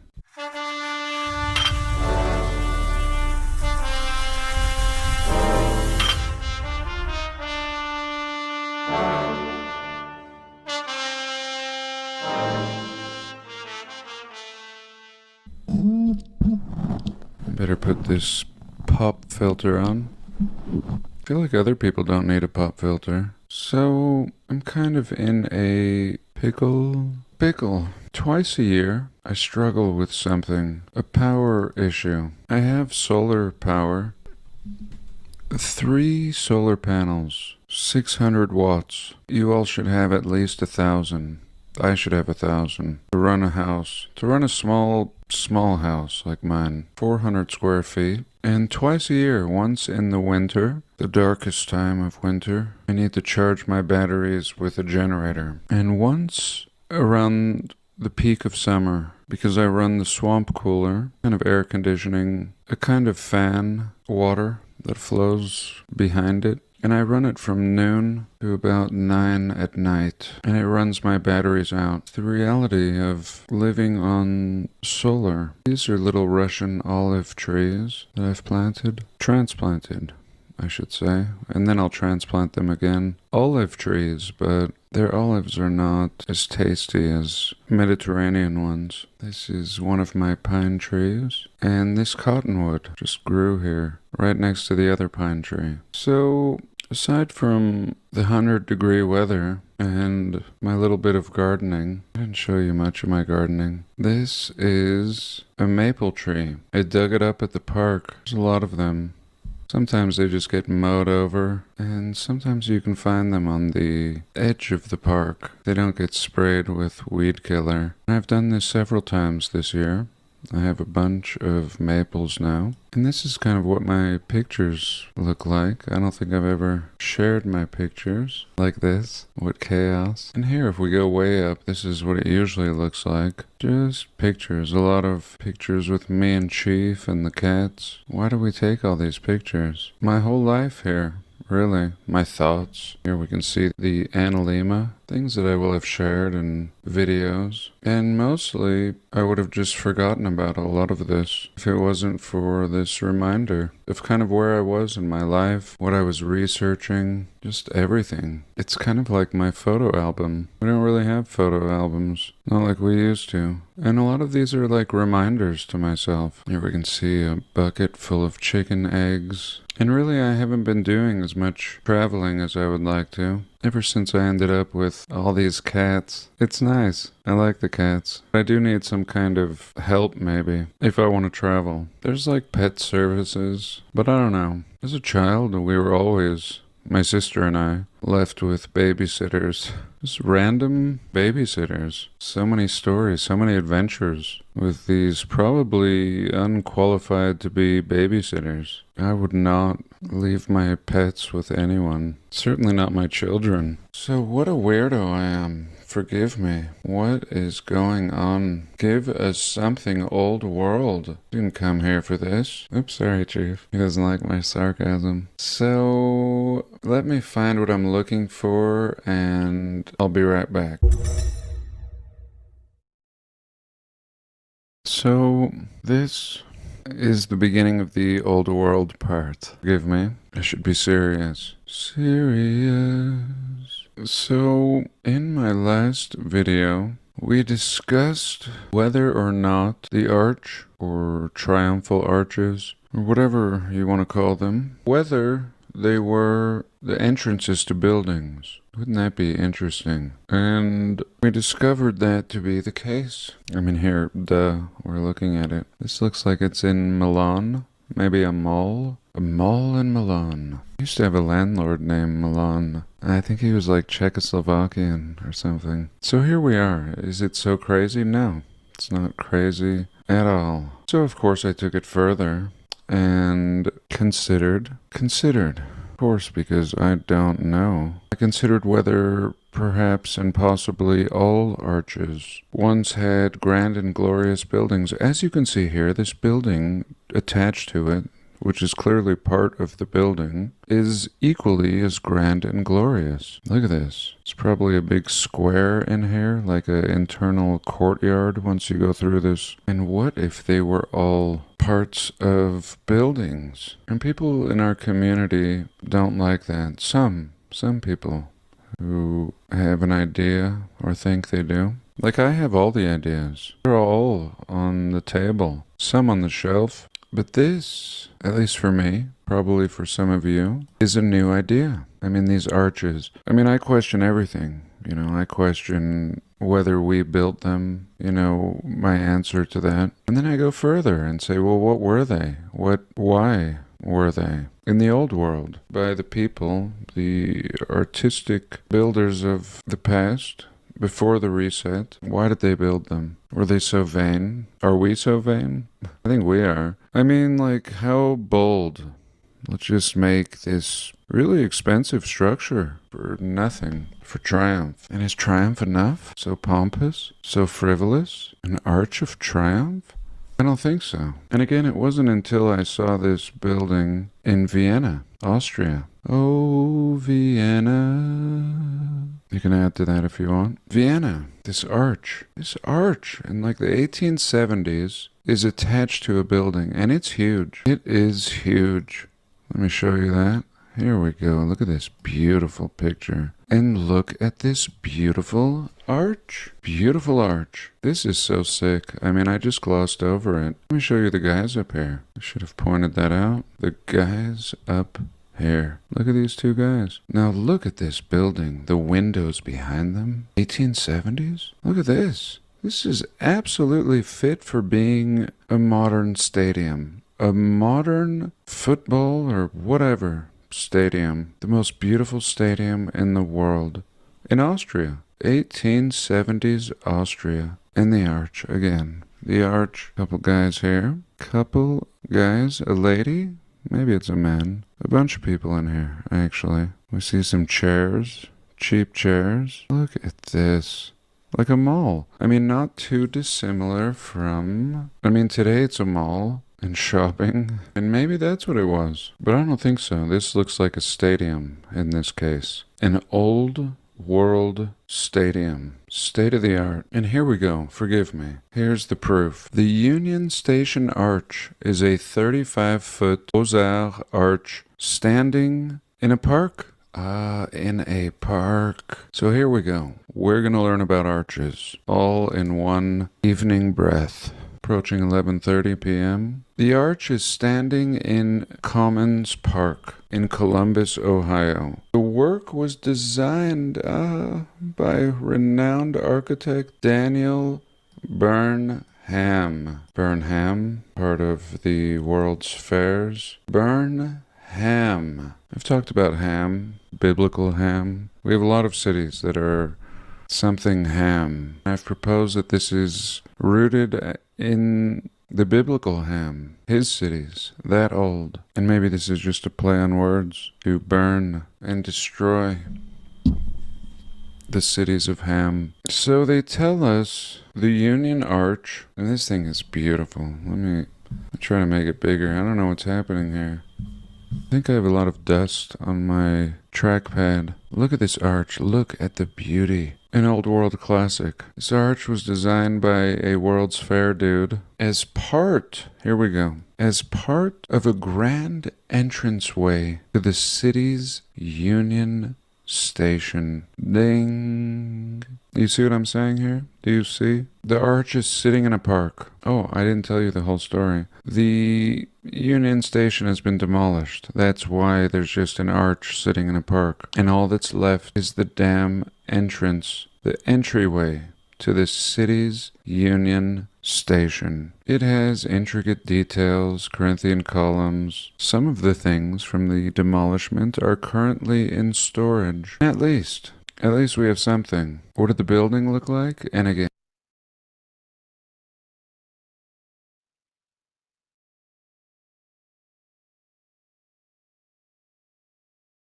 when you water a seed, it's not until the water falls on that seed, plus the sunlight, that the seed actually grows into this beautiful flower, plant, vegetable, whatever it is. You need the water to make the material process fulfill. It's exactly the same with human beings. You've got lots of packets of seeds inside you. And if pure love pours into your system and it's meeting in the waters of being and the waters of your own being with those instructions, and it is being alchemicalized, then you bring your unique ingredient to this world in alignment with purity. That's called being alive. It's called being an amazing person. It's called being a unique individual. It's also being called, in some cases, a complete utter genius. These are the things we want to need so that while we're facing lots of challenges and also just improving the good things in our lives, because we always want to grow and be more conscious and more skillful and make more beautiful things in the world, we are bringing on everything online that we have inside us to achieve that. And we are experiencing more of our uniqueness, our potential, and our bio-spiritual nature, however you want to define that. In these times, we can feel very overwhelmed by all of the wars, all of the problems going on in our societies, the price changes, and all of the upsets with our family, and the rocket and change of emotions that happens on almost a momentary basis. But if our focus is somewhere else that's at the root of being able to change these things, it's a very different reality. We don't get knocked sideways by problems.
You have never been separate from purity and the divine.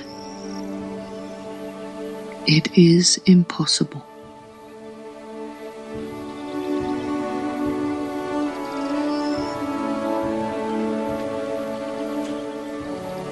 Feel the power of this. Even just the mental knowing changes everything. It is all within your control. Whether you answer directly to the source of your own being, divinity itself, or not.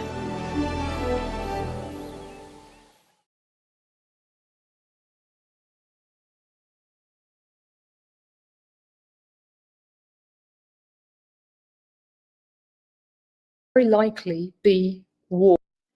Yes, there will very likely be war. Real war, as in weapons and invasion type of war.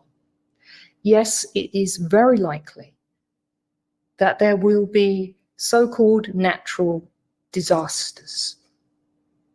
But actually, the apocalypse is the breaking apart of your own being so that you step fully out of all of the containers and the limits, the binding, and what some people call the matrix of that old way of being that never was you, that has encased you. And if you're deeply into your purification, then you already experience how that has flipped over for you like a pole reversal, and how that matrix and that old order is actually in you and is slowly disappearing and draining out.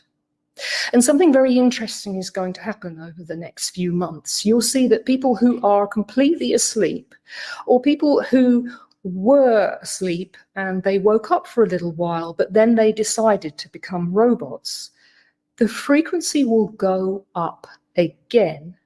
And some of those people will tip back into awakeness again and go, what did I do? Or they'll see some of the things going on in society and realize profoundly what is happening on the outside. But it's only on the outside that they'll realize, not so much on the inside. But nevertheless, they will come out of their sleeping state and go into waking again for a while.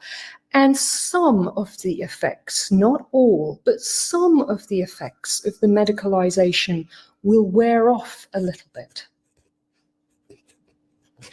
That's why, if you decide to become a robot, after a few months, you have to go for your upgrade so you stay a robot. Just like you see what happens with computers, you need the latest version. Because otherwise the viruses, oh, did I say that? The viruses get back into the machine and take over. So this will be a very interesting time of people waking up, falling back asleep, waking up, and the push and the pull, the momentum that you will feel internally will actually push you even more strongly to put yourself out into the world, and you will wake up even faster yourself because you are pushing ahead and thereby pulling in your tailwind all the other frequencies behind you that are still purifying and waking up. In terms of timelines, the Positive Future timeline has actually sped up a huge amount. It's coming closer.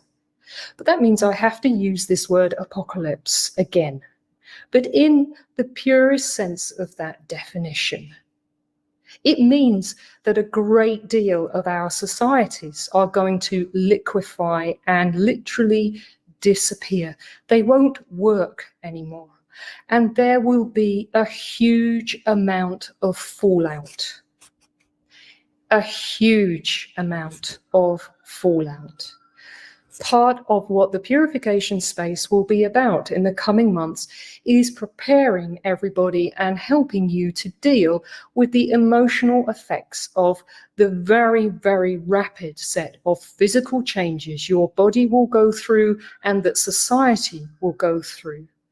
And the chaos and the pushing together of different worlds as the old world tries to hang back on again and leap on for the ride as we all hurtle into more and more materialization.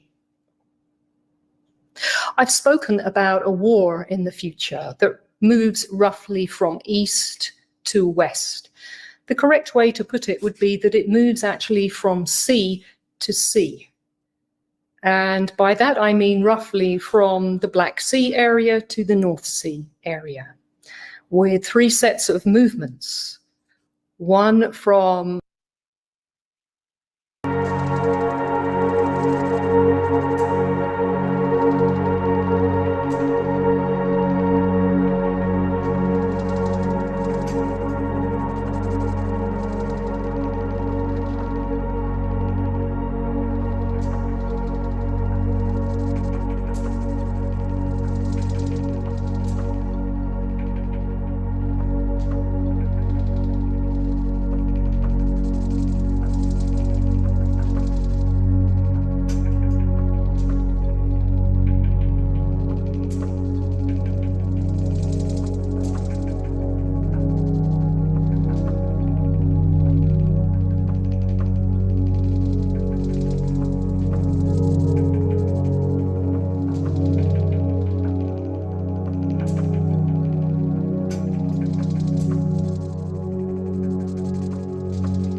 You wicked, wicked little gremlin. You are so wicked and evil. And I have no, I just have no more patience. I have no more energy. You have tried to drain me. You have tried to slander me. You have tried to slander Steve Godfrey. And I wish that, seriously, we could sue the fucking shit out of you for the most slanderous, most disgusting, vile, violent, sexual shit you have fucking said and lied upon others. You are only projecting your own fucking nature, you sick psycho. You fucking evil psycho. Who impersonated their own sibling who was a minor. Talking about female genitalia, which you will never have. You will never know what it's like to be a woman. You sick fuck. Goblin Life said, I'm watching you on my TV, bub. Great stream. Litigate their ego legally and lawfully. That's gross. Yes, it is gross. Thank you for being here, Goblin. I saw that I had, not that it really matters, but I know when the trolls are in here because my likes like completely went down. And I don't care about that, but it shows me, like, it's almost like a psychological tactic to like, oh yeah, people like what you're saying and want you to get you to keep talking. But I know if you come in here or someone else like gives a genuine comment and like, I'm like, hell yeah, thanks for being here and hearing me out. Because these people are fucking predatory.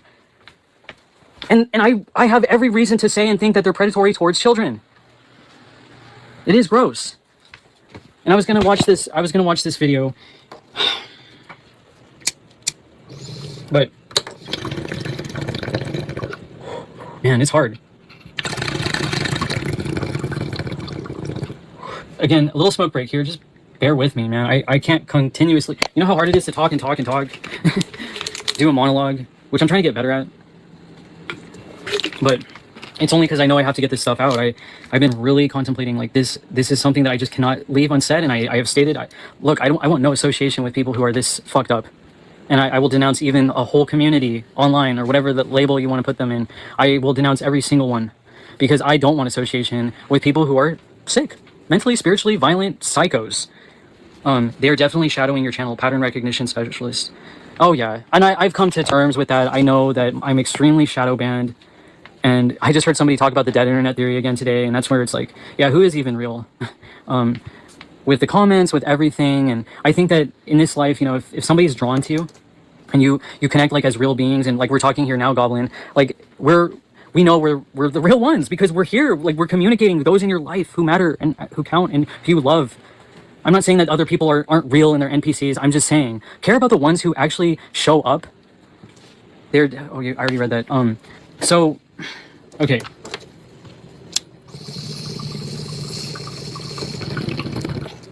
I like doing these long live streams because it shows me who's willing to stay and hear all the stuff I have to say and who's just like, I mean, I understand people have to go, like, no worries at all. No worries about that at all. I'm just saying, like, of my cyber stalkers, are they really going to waste their time and listen to an hour-long live to see if I mention them? Oh shit. I think there's something under the house. Probably a cat or something, or a possum. I think I saw like a baby kitten or a possum earlier on the fence when I was walking, but okay, sorry. So I was taking a little smoke break. Something is underneath my house, and now the dogs are going crazy. Goblin said, no, that's real. You shut down, express what you are comfortable sharing.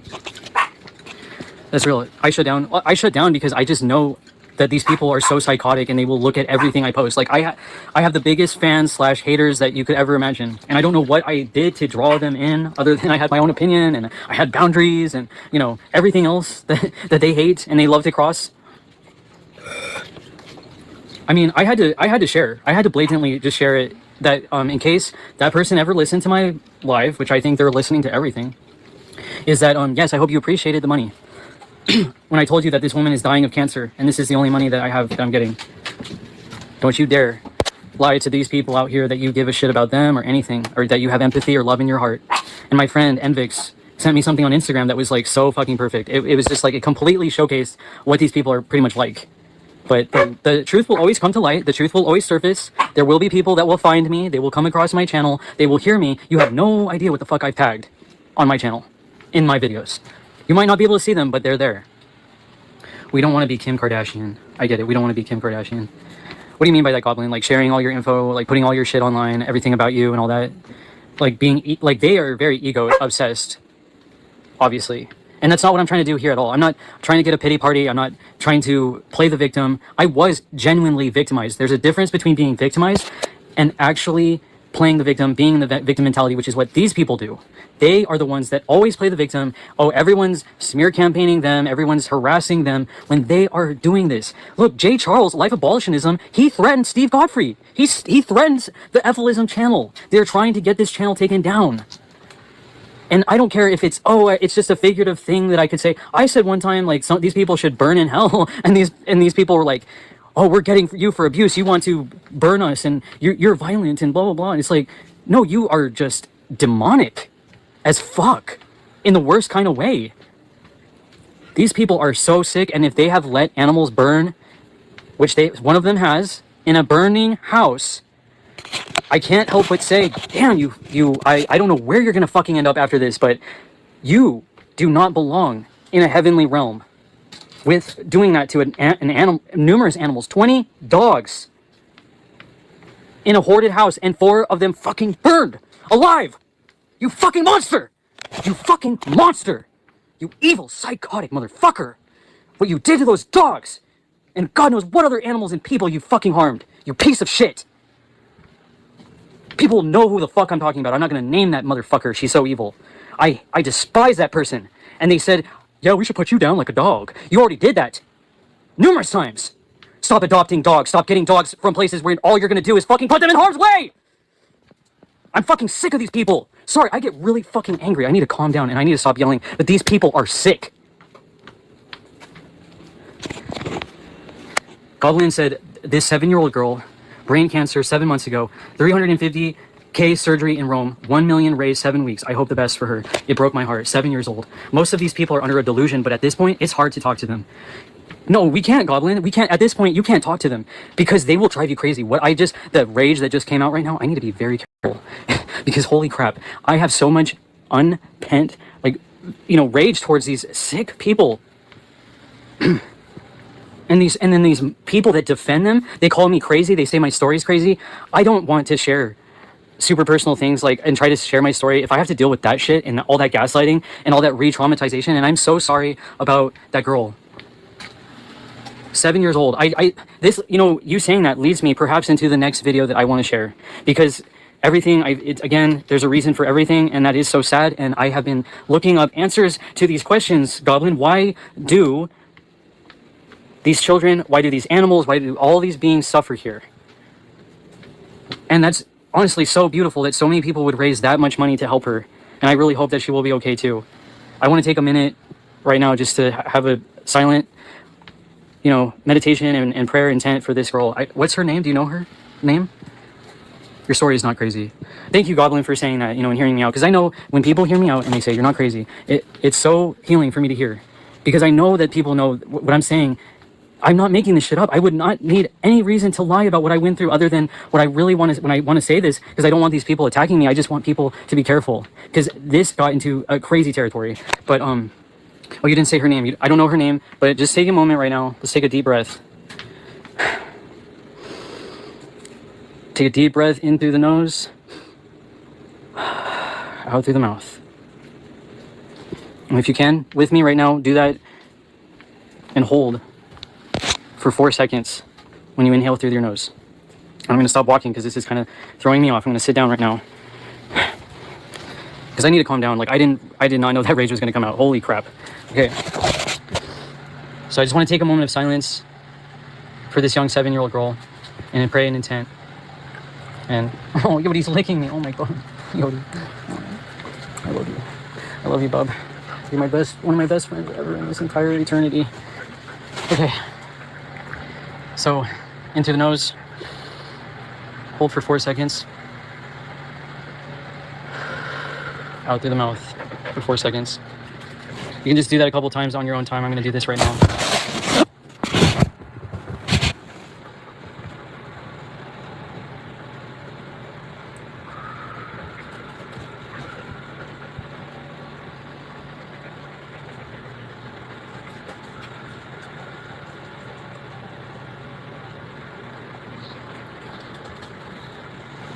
In through the nose, 4 seconds.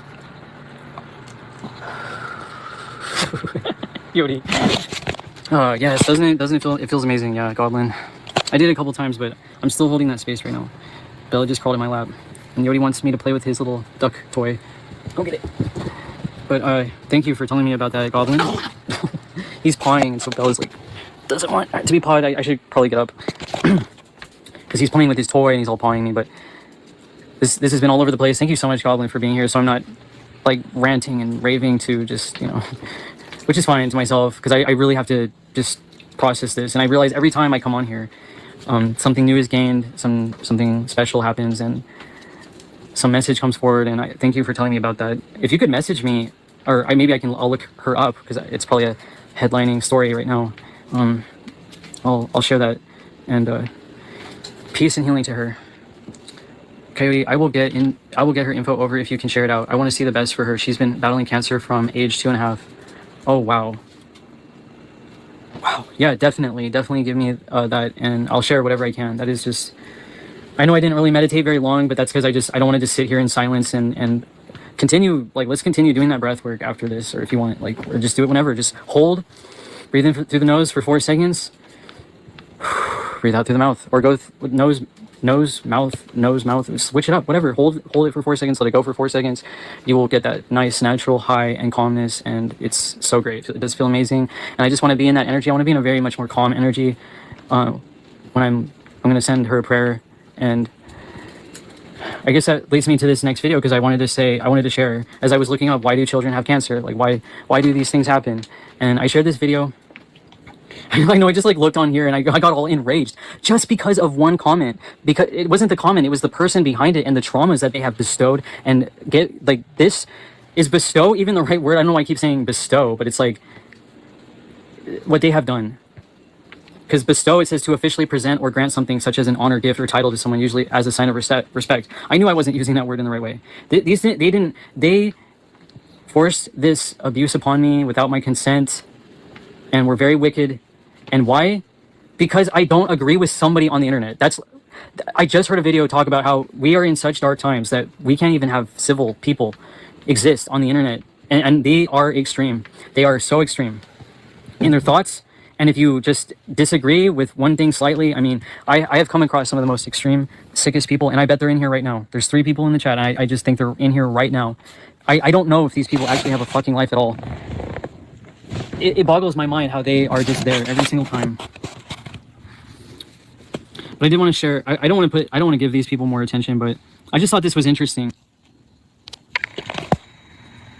The Demon Slayer just posted this. And he was saying that, or she, I don't know who the Demon Slayer is really. I thought it might be Charles, but only because, you know, that one person, then they were saying that over and over again, and I really don't think so. But if I don't know, but if they're an FTM, I think that's like crazy as fuck, and I don't think I can believe that. Our politics have basically